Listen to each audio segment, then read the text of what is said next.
Okay, so I think we'll jump in, and if people join us, they can just join our sitting. Welcome, everybody. Um, it's a pleasure to be here. Dennis Warren. Um, the discussion this evening after our sitting is going to be on the topic of disappointment, which is not a topic that I think you hear a lot of uh, talks about. But it's really fascinating because traditionally it's considered a good thing. It's part of a process of purifying the mind, and so we'll kind of look at that. And my belief is that it is such a common occurrence that we frequently go by that we are disappointed about something. We immediately go to the uh, more eye-catching reactions of frustration or anger or a host of kind of habitual reactions that we have. But if we could actually get back and see clearly that the reason that we're disappointed and subsequently angry and confused and a number of other things is because going into the experience, we had expectations and weren't clear about them. It provides a real avenue for practice. So I think it's a fascinating topic, and I hope you won't be disappointed. So, okay, so we are going to sit for about a half hour, and then we'll take a short break and come back and have a talk, and then hopefully a discussion.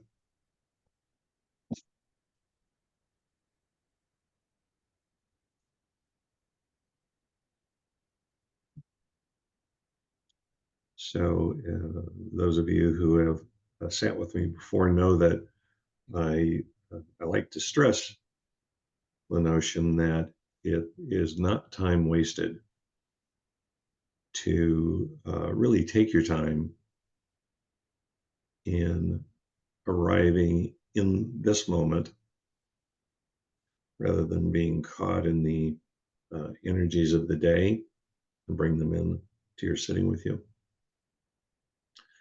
And to spend a little time looking at the quality of the awareness that is present,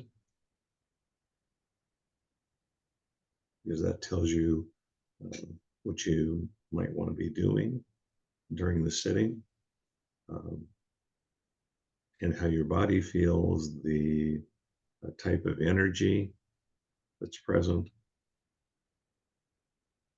and really making a commitment to yourself that you'll make an effort to have a bright and awake mind, at least to the degree possible during the sitting, so that rather than the mind being dull and the body getting dull and sleepy, that the body becomes relaxed, but the mind itself is awake and alert and curious as the grounds, the conditions to fully experience what's present and have some insight.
So in the last few minutes of this sitting, let's just allow our awareness to begin to open up into the body as a whole and take the time to make this a smooth transition from this more interior place where we've been for the last half hour, moving back out into a more exterior place. So just moving out into the body as a whole, feeling the arms and the legs and the feet on the floor and the hips at the back, and noticing any points of um, contact. And when we look at the points of contact, notice if there's any temperature as well. So if your hands are touching each other or touching your knees or the cloth on a skirt or your pants, uh, not just feeling the contact, but experiencing the sensation of what's being touched. And if there's a temperature, your lips touching if they are, and the feet touching the ground, the sits bones on the chair or a cushion or a bench. And then slowly opening your eyes and just beginning to notice shapes and forms and shadows of objects. And then opening your eyes more widely and coming fully back into the room, if you're in a room, or if you're outside, into the more expansive environment that you're in outside.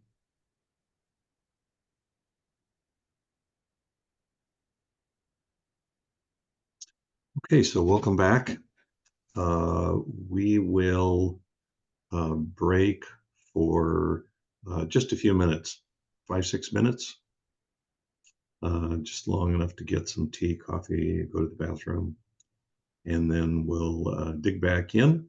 I'll give a talk, and I'm sure there will be enough time for some discussion. So I really look forward to that. So I'll see you in a moment.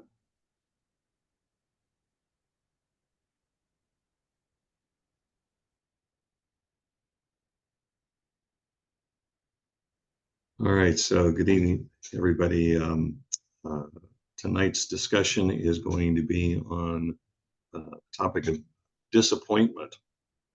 And for me, this has been a very valuable and useful uh, topic, learning how to see disappointment, but more importantly, see what's immediately behind it and how it's driving suffering. So for me, the topic of disappointment is about turning ordinary experiences, which we have a lot of this, into tangible opportunities for awakening. So traditionally, disappointment is considered a good thing. It's a doorway to the process of purifying the mind of um, attachment identification.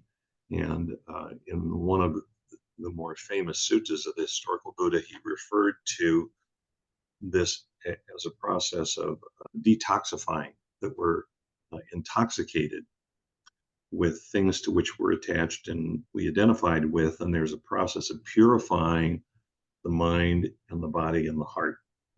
And the process traditionally is described as with disappointment.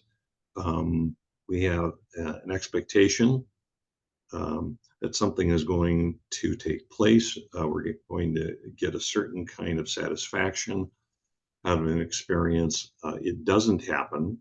The satisfaction of the experience is not delivered. It doesn't match up to the expectation. It's not satisfying. And this may sound familiar because we all do this. And sometimes, if we don't have skills, like Dharma skills, we do it for an entire lifetime. We just keep going back and frequently doubling down to try to have a certain kind of experience, and we just don't get it. But with luck, what happens, and with the skill of practice, is that we start to see that what we're doing is never going to deliver the satisfaction that we want. And once that happens, we frequently see that we're dissatisfied, and that our experience isn't meeting our expectation, but we keep doing it anyway, keep going back.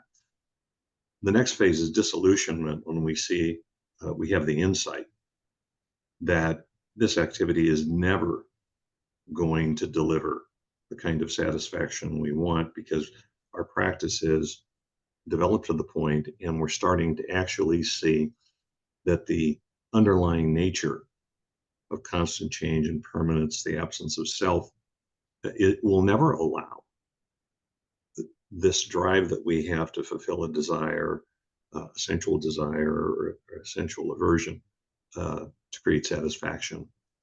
And then that moves into what is classified or called dispassion, where the insight that we're having starts to become very powerful, and it cools the craving and the attachment in it. And the craving and the attachment slowly diminishes, and is frequently is abandoned. And um, I think all of us have some life experience with this, actually. I think all of us can think of something, an experience, or a person that at some time in our life we really wanted. I mean, we were really craving it. And, or there was something that we were attached to, that we were holding on to, usually a negative experience.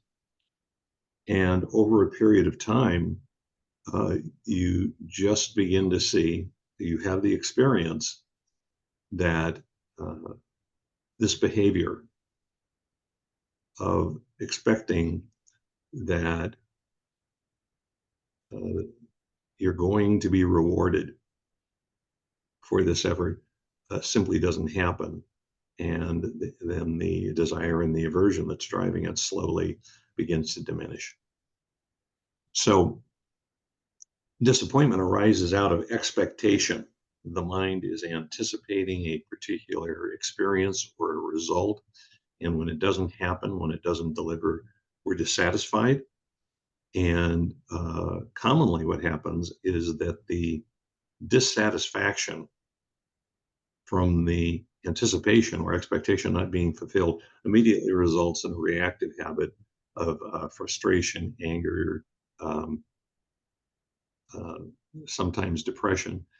And uh, this cycle of expecting something, anticipating it, having excitement about it, it not happening or not happening the way we want it, and then being disappointed, and then immediately having the reaction of frustration or anger or depression, is so common that I think we frequently go right by the root cause of what's going on. And the root cause is that there's an expectation that was not fulfilled. And the mind instead jumps to the reaction. So we think that the problem is frustration, anger, uh, a desire to fix the situation, when what's really driving the suffering is the underlying expectation. And so uh, the expectation, the anticipation, is the setup for the suffering. And the reason that it is, it's really fascinating, is that when we have an expectation, uh, or we are anticipating, we're not entering into the situation openly, with curiosity about what's going to happen. Uh, we're not entering with, don't know mind. Instead, our mind and attention is looking for a particular experience, for the expectation to be fulfilled. And that colors our what we do with our attention, how we focus our attention, our perception of events, our understanding of events. the anticipation prevents us from being fully present. It heightens the underlying desire and aversion, and then it distorts everything afterwards. It limits our ability to see clearly. And Uti Tejaniya, who I really like, I think he's a wonderful teacher, the Thai teacher.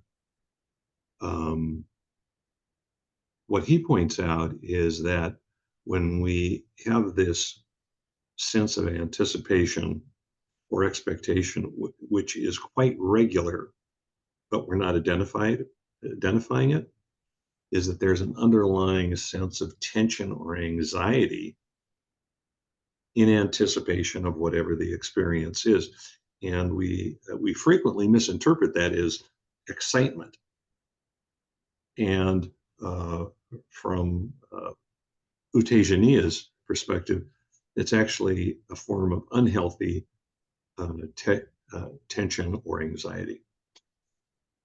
So the origin of anticipation and expectation and disappointment is in the original desire and aversion. And the desire and aversion for a particular experience or event or a person becomes fixed, or we become attached to it or identified with it. And that's what makes it so powerful. So how does that happen? The causation on this makes the disappointment quite predictable.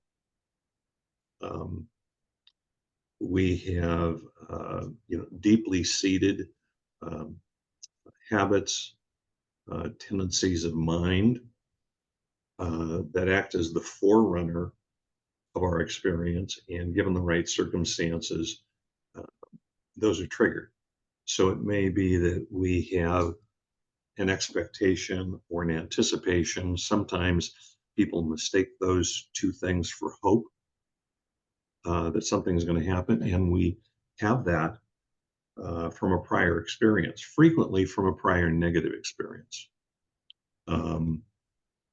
It may be an assumption, and you see this all the time, or don't see it, but it's there all the time, causing problems in relationships. So it's like, if you loved me, you would act a certain way, or if you really loved me, you wouldn't do certain things, or I shouldn't have to say. So you can just hear in that the underlying expectation about the nature of the relationship. It frequently happens by projection, that we're fearful and we project that onto other people. We're hopeful, we project that onto other people. Sitting in this particular seat, when you have the privilege to do that in the Dharma seat, it's amazing what people project onto you, who they think you are that is different than the person that you are. The expectation or the anticipation frequently comes out of privilege. Is that a person in a particular position feels that they should be or are entitled to be treated in a particular way. And then that becomes the expectation, and then there's disappointment and triggered reactions after that. One, it's both complex and simple illustration for me of this is with the adoption of my daughter. And when I adopted my daughter, she had just turned 21, and she's now almost 50. And her mother, my ex-wife, the grandmother of my little grandson, was and is Filipino Hawaiian. And so Elisa is, my daughter is very dark. And depending on how she dresses and what she does with her makeup, it's amazing. She can pass for many different nationalities. I mean, it's really fun. But uh, when I adopted her, she was already an adult, and in California, when you do that, you actually enter into a contract with the other person because you're both adults, and then that's confirmed by the court. So she and I sat down and had all these discussions, about who we thought we were and um, what kind of relationship we wanted to have and what have you. So um, it's been a really fascinating journey for me because she had a whole series of life experiences before I met her that, like all of us, that really shaped who she is and how she perceives the world. And a number of them were challenging, difficult life circumstances. So I was constantly bumping into situations where I was expecting um, her to act certain ways, for us to be in a certain kind of relationship, for certain things to happen, and it wouldn't. And initially, it was really confusing for me.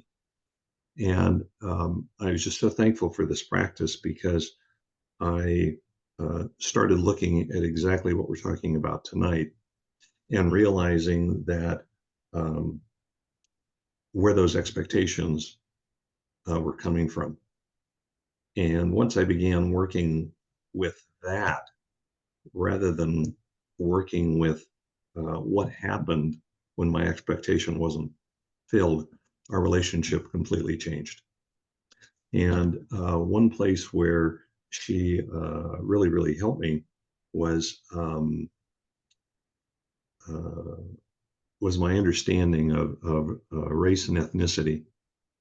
And um, we would have, at the time, I had a very big house. We had a very big house, and she would have these parties at our house. And I remember the first one because um, I was living in the saga that I was in was primarily, a white Caucasian saga, a white Caucasian world, and everybody that showed up, it was unbelievable. It was like a rainbow. It was just fabulous. And then over a period of years, um, she has really helped me understand um, a lot of views that I had, fixed views that were really getting in the way of my actually being with people and seeing clearly that we're all around race and ethnicity. And so we moved from 30 years ago, uh, that situation where today, like the majority of my lifetime is with my family and with my grandson and his friends. So my grandson is just like his mother. Like several times a week, I bring him and kind of his posse of buddies back to my house from school and fix them lunch and they tear my house apart and have a lot of fun. And then I'll take them to one of the jump parks. And his buddies are there's his primary buddies. There's two black boys, a Chinese boy, and a Hispanic boy. And so the vast majority of my life, I'm the only white person in the room now. And the wonderful part about it is that up until like my kind of trying to work through this for the presentation, uh, I don't have that thought at all. Where 30 years ago, I mean, I really felt like I was the only white person in the room, and didn't understand why. And so, with her help and with this practice, I've been able to. I'm sure there's, things that I still have to work through, but just like a radical transformation in my life that has made it much broader and more open and caring, and I owe it to um, her and to this practice. So these um, these expectations that express themselves or they become fixed in the form of habits and tendencies They're usually around and frequently around core habits. They're called formations. It may be that we spend time on the internet or with food or sex or risky relationships or uh, a compulsive exercise or compulsive work. Um, and it has something to do with seeking comfort, being numb, avoidance, compensation, pleasure, safety, and love. And I really think that the historical Buddha was right. This is all intoxicating because at some point you start to see that you're just repeating things over and over again, and the payoff you're getting just keeps diminishing. And then we engage in this odd behavior of doubling down and making more efforts. So there's a cycle of expectation, anticipation, disappointment, and then it repeats itself. And then the really difficult part that's confusing about this, and I'm speaking uh, a lot out of my experience with my daughter, is that we link this with a personal narrative and an identity. So it's not just a process that's going on. A deep habit of mind, a deep tendency of mind. We develop a whole story about it, about who we are, and then it's almost impossible to escape it. So I'd like to share with you the way that uh, I work with this. I've been working with this. There's lots of different ways, but uh, one way that I've found helpful, and as a theme, and this is a common theme, I think, throughout almost all the practice, is the framework. The way we're framing this is we're trying to separate the actual experience that is taking place from the narrative that we're attached to in the identification. We're trying to see clearly the experience itself rather than seeing it through the attachment and the identification. Um, and it happens in stages, and frequently it's a long time. But one of the first things that I think is helpful is to um, actually take some experience that you have that you know is repetitive, um, and take a look at it in this framework. And if you see that there's a repetitive experience and disappointment, and then a reaction on top of that, meditatively uh, taking it apart and going back and trying to see what is the expectation that led to the disappointment. What experience is leading to the disappointment? And I'm talking about the specific desire or aversion, not the story about it, the narrative or the idea, this is who I am. I always do this. It's a defect in me. Those are all primarily theoretical why issues. So, what is the actual desire or aversion that's driving the expectation? And what does that feel like? What does the expectation feel like? And uh, beginning to see that um, there actually is a precursor feeling in the body to this disappointment. Um, it's frequently a feeling of tension, anxiety. We use the word anticipation, but it's really energetic excitement or expectation.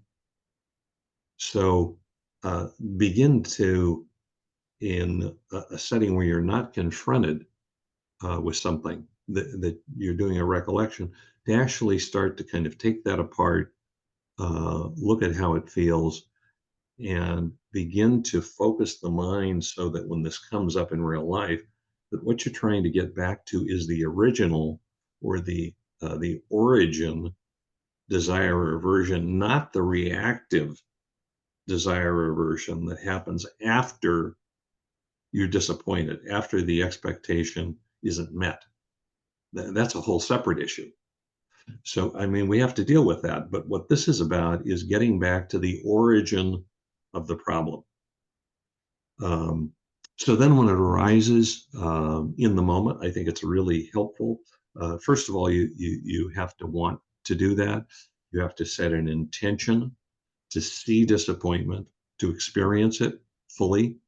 Um, and I think that's why this, uh, before doing it in real life, is so helpful, is that you kind of get a sense in a non-threatening environment, a more neutral environment, of what you're looking for. So then, in the moment in life, you're actually looking for when you were disappointed, and reframing it that this is actually a good thing, even though it's painful. Uh, it's an unexpected opportunity to actually see into the original cause of your uh, suffering, which is repeating itself frequently.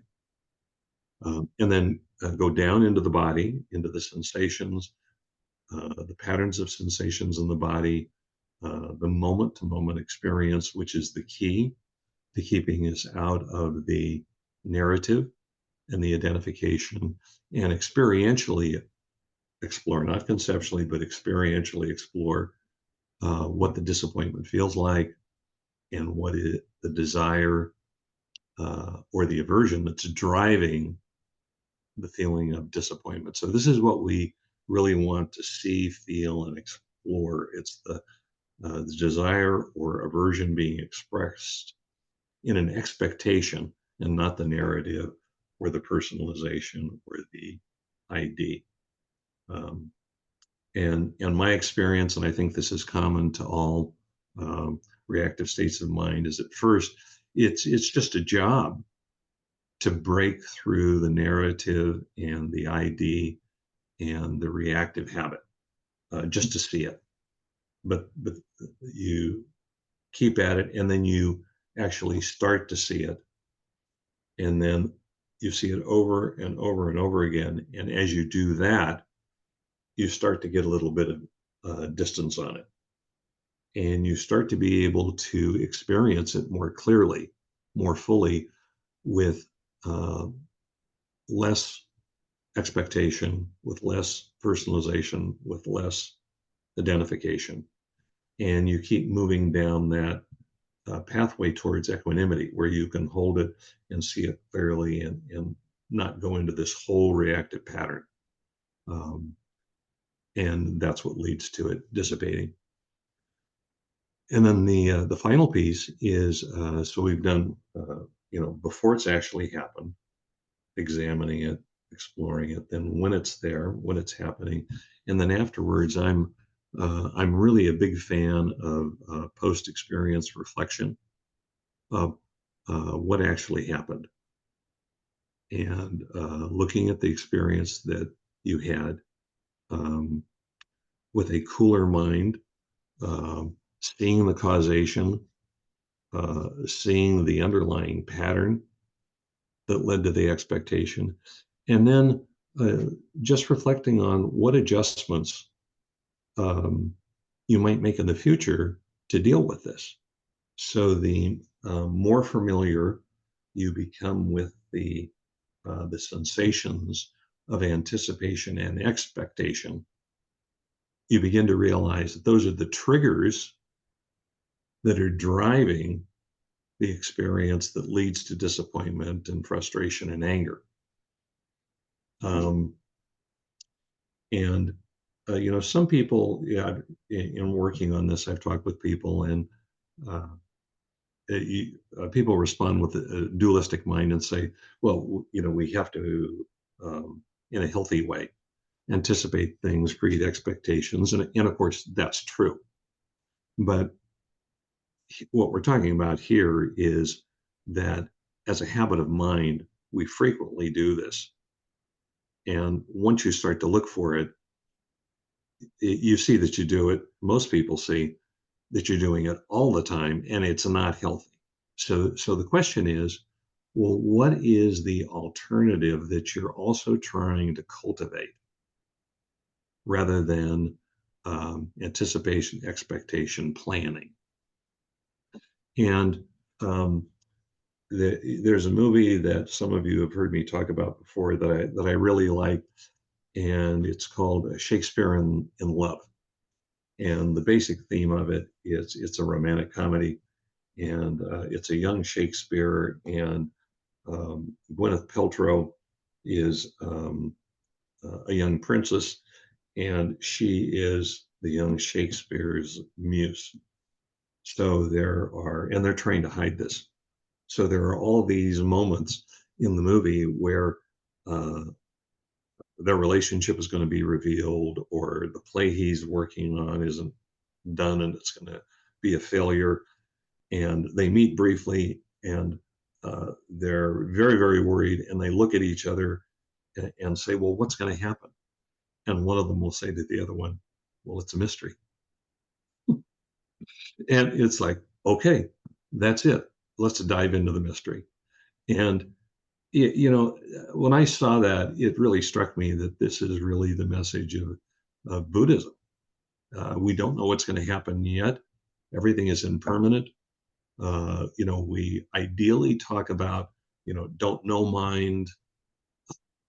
And the positive version of that is that life is in fact a mystery, and we have this chance to fully explore it. And for me, I find that much more exciting and satisfying than a cycle of anticipating and being disappointed. It's like, what is possible in the next moment, and developing that as your practice. Every place where you see that you're in an unhealthy way, uh, anticipating, creating expectations out of desire, aversion, try shifting to just falling into the mystery of the next moment or the next experience of your life and exploring it fully. It can just be such a rich experience.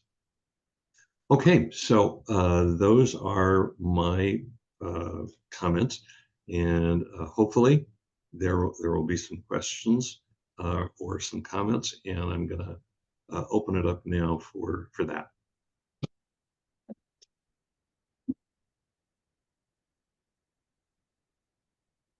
Thank you so much, Dennis. That was a beautifully lucid and practical talk. I really appreciate it. So if there's any questions, there's no expectations for questions, but if you have a question, just raise your hand either in the room or on Zoom. You could raise your virtual hand, or you can just wave wildly at the screen and we'll find you. But how about here in the room? Adam, we have 2 people who have raised their hands on Zoom too. Great. All right. So Steve was first, and then Nicholas. Okay, hi, Steve, jump in. Hi, Dennis. Well, I'm so glad to attend this talk and to hear what you had to say. And right away, an experience came up for me, and I can absolutely see the anticipation and the expectations and why that's led to the disappointment into particular relationship. And I'll be clear, it's a professional relationship. I just moved to a new place, and there's some things I need, and there is a property manager that I'm dealing with, and this person doesn't get back to me. And I ask them things and write them texts and emails, and I hear nothing back. And part of me thinks, well, what if this was really serious? What if, like, the water heater broke and I was flooding, or the toilet got clogged or something? But it really is about the expectation that in the past 5 places I've lived, I've never had the property of the owners. They've always gotten back to me. They've always been very clear, very professional and conscientious. And there's a part of me that believes, yeah, there is a way to be professional and I don't have expectations that it will be resolved, but I do have expectations that somebody will get back to me within 48 hours, 72 hours. And so I've got to sit with that now and kind of wonder, how to reframe that and how to look at that. Yeah. Well, thank you for sharing this, because it really highlights um, uh, how theory meets real life, which is so much in practice. We have all of these ideas which frequently border on romantic, and then you have to figure out how to use them, like in this situation, right? And so for me, there's one part where there are all of the things that are happening at this level of awareness, and we have to figure out how to be effective. So if someone is being unprofessional, and it's clear that they are, how do we be skillful and kind and effective to make that happen? And what this talk is about is, in addition to that, seeing that any suffering that you're having associated with it is being caused by, your or my state of mind, not the person who's being unprofessional. What the mind wants to do is point out and blame the other person. They're so unprofessional. So I can feel righteous and justified.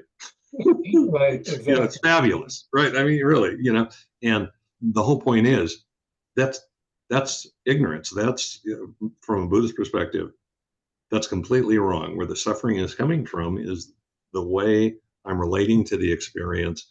I'm setting myself up with the expectation. So what do I do there? How do I, what type of adjustment do I have to make of the way I'm framing and holding and relating to the experience? Does that work? Yes. Yeah. So there's no, like so much with practice, there's no simple answer. It's all transactional in the moment with all these different conditions, and we have to figure that out. It's frequently trial and error. And hold on to this idea that you brought up, that it is my expectation, and I've gotta deal with that in order to deal with the suffering that I am accumulating over the issue. That's right.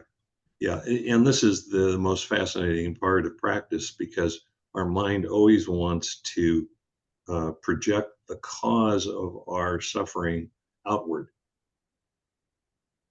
And so it's helpful to remember that the Buddha was seeking a form of satisfaction and peace which was not dependent on exterior conditions or circumstances.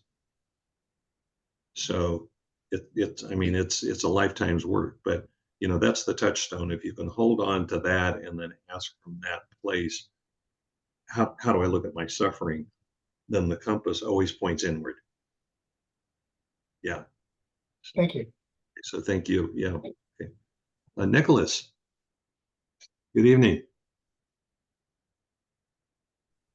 Good evening, Dennis. Thank you very much for the guided meditation and the talk. What I want to ask you is, based on my attempt to connect the dots and understand, how do we apply this in situations that are not daily situations, and they are disappointments that are having to do with expectations? Like, for example, in your case, from what I remember, you were telling another time, you went for an accident, you fell off the ladder, if I remember well, and you broke your back. Well, Yes. It's a wonderful conclusion of that, how to say, that episode, that you can walk, and you are becoming whole again. But there are situations when this doesn't happen, and there is an underlying expectation that, as much as we are whole today, we're going to wake up tomorrow and we're going to be in a similar, whole vehicle. So what I'm trying to say, how about, situations where the disappointment is coming from expectation related to whatever, things that are hurting, either the body, the mind, the emotions.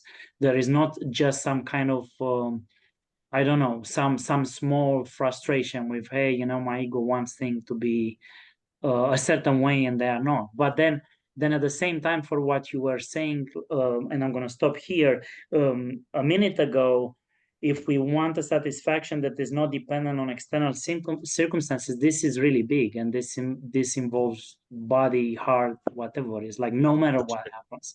And I That's right. don't quite understand, how to apply this in bigger situations. Yeah. So in November, I'm going to be doing a 1 day and a workshop at Mountain Stream, and it's entitled When Life Changes. And it's about this topic. It'll be a whole day about this topic. But, we're faced with the realities of life that, I was fortunate. It was just kind of miraculous that I broke my back in 5 places and devoted myself to recovery, and I'm 100%. Well, most people aren't, and their life has changed forever.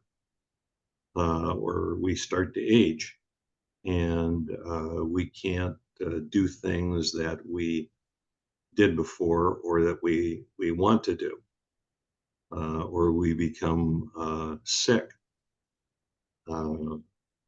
We have a chronic long-term illness, and it's easy.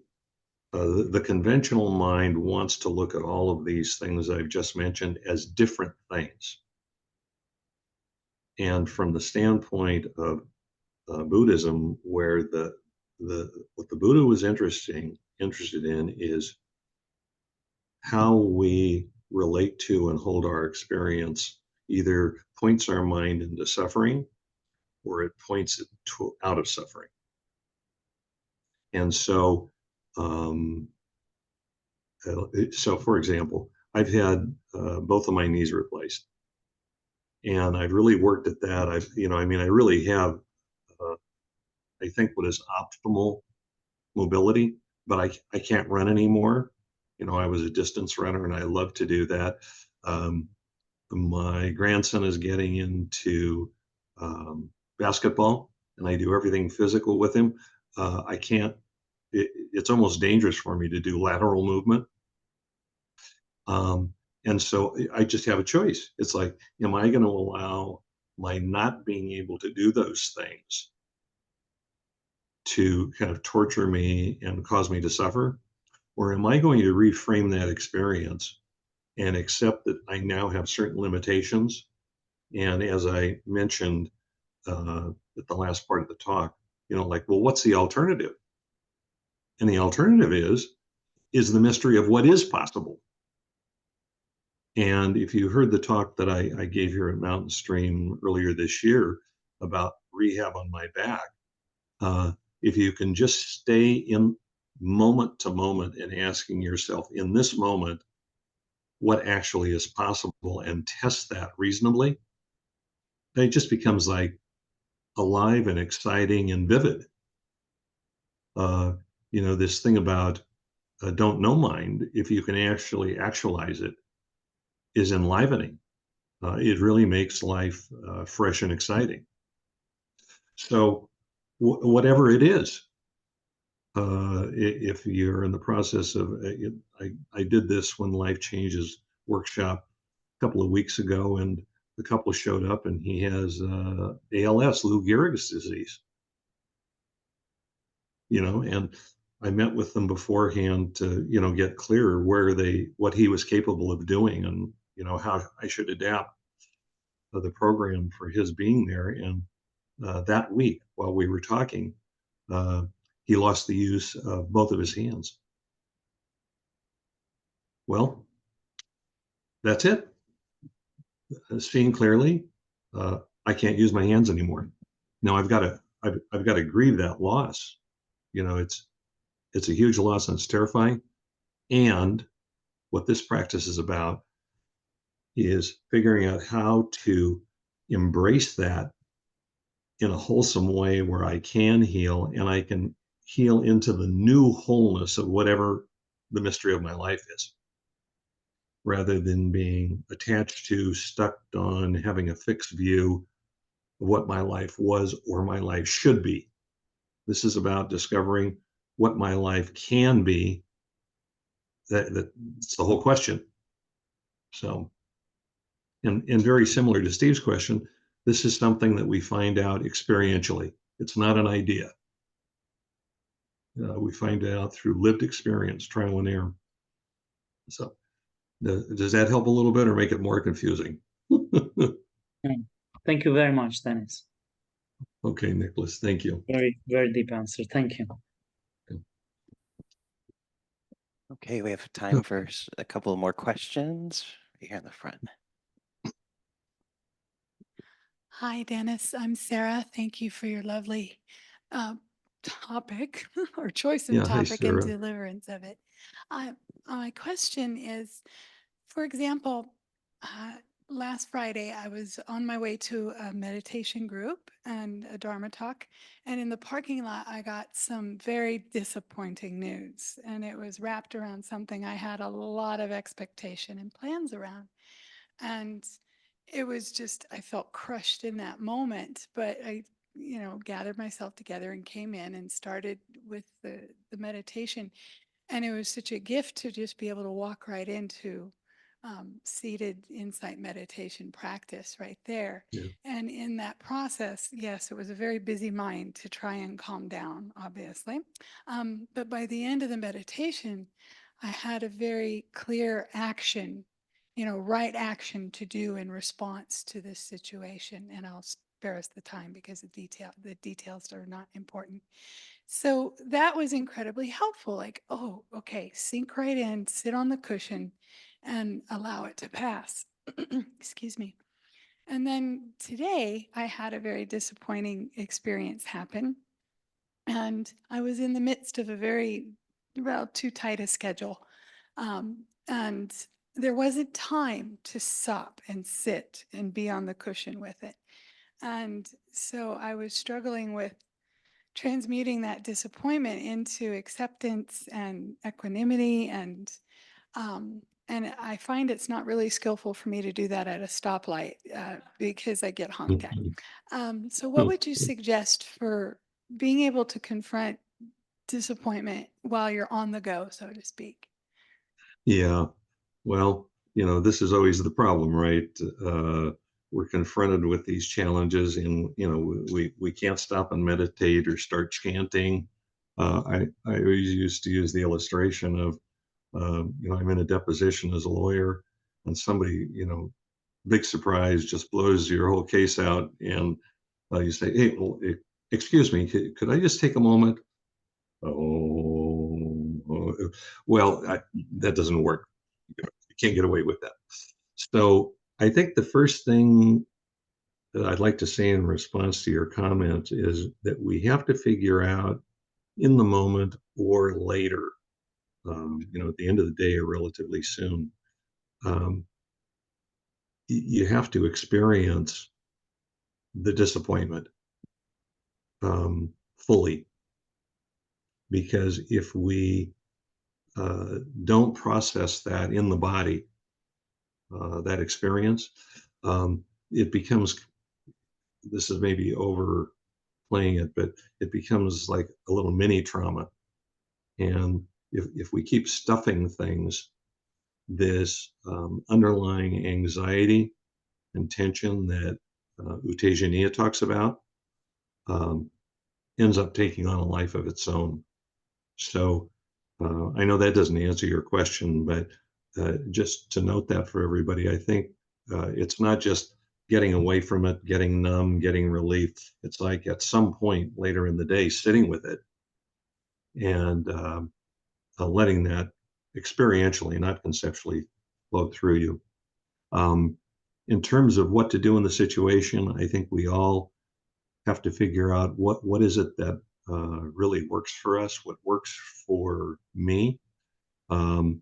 Depends on the circumstance.